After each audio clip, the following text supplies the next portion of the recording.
వేసవి వేడిపై దాడి, చల్లటి రిఫ్రెషింగ్ స్టాప్తో హాయి. కృష్ణా జిల్లా గన్నవరం మాజీ ఎమ్మెల్యే వల్లభనేని వంశీమోహన్ ఇప్పట్లో జైలు నుంచి బయటకొచ్చే పరిస్థితి లేదా? ఒక కేసులో బెయిల్ వస్తే మరో కేసులో రిమాండ్ ఖైదీగా ఉండిపోవాల్సి వస్తోందా? ఎప్పటికప్పుడు బెయిల్పై ఆశలు చిగురిస్తున్న కేసు మీద కేసుతో వల్లభనేని వంశీ కటకటాల్లోనే గడపాల్సి వస్తోంది. గన్నవరం మాజీ ఎమ్మెల్యే వల్లభనేని వంశీని వరుస కేసులు వెంటాడుతున్నాయి. ఒక కేసు తర్వాత మరో కేసు నమోదవుతోంది. ఒక కేసులో బెయిల్ వస్తే మరో కేసులో రిమాండ్లో ఉండిపోవాల్సి వస్తోంది. 95 రోజులుగా జైల్లోనే గడుపుతున్నారు వంశీ.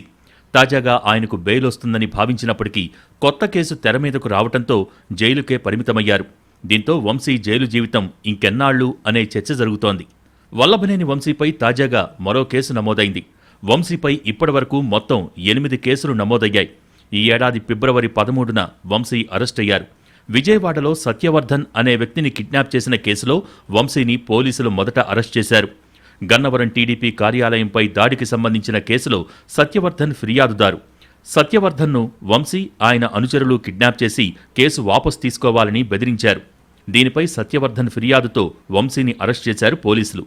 ఈ కేసులో వంశీ ఫిబ్రవరి 13 నుంచి ఇప్పటి వరకు జైల్లోనే ఉన్నారు. సత్యవర్ధన్ కిడ్నాప్, బెదిరింపుల కేసు మాత్రమే కాకుండా వంశీపై ఇంకా చాలా కేసులున్నాయి.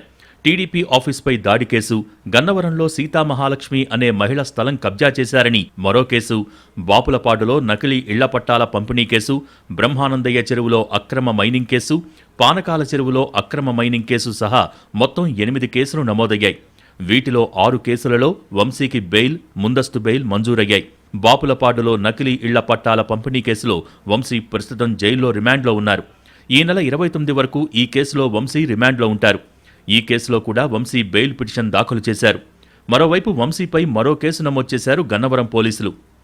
వంశీ, అతడి అనుచరులు గన్నవరం రూరల్, బాపులపాడు మండలాల్లో పెద్ద ఎత్తున అక్రమ మైనింగ్కు పాల్పడ్డారని ప్రభుత్వం తరపున మైనింగ్ ఏడీ ఫిర్యాదు చేశారు. దీంతో కేసు నమోదైంది.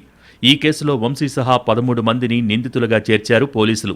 2019 నుంచి 24 వరకు ఎమ్మెల్యేగా ఉన్న వంశీ అక్రమ మైనింగ్ ద్వారా 192 కోట్ల రూపాయల వరకు కొల్లగొట్టారని ఆరోపణలు ఉన్నాయి. నకిలీ ఫోర్జరీ పత్రాలతో అక్రమ మైనింగ్ చేసినట్టు కేసు నమోదు చేశారు పోలీసులు. ఈ కేసులో కూడా వంశీకి బెయిల్ రావాల్సి ఉంది. 2019 నుంచి 2024 వరకు వంశీ చేసిన అక్రమాలపై దర్యాప్తు కోసం స్పెషల్ ఇన్వెస్టిగేషన్ టీం ఏర్పాటు చేసింది ప్రభుత్వం. సిట్ ఇచ్చే నివేదిక ఆధారంగా వంశీపై మరిన్ని కేసులు నమోదయ్యే అవకాశాలు ఉన్నాయి. దీంతో వంశీ జైలు నుంచి ఎప్పుడు బయటకొస్తారనేది చెప్పలేని పరిస్థితి ఏర్పడింది.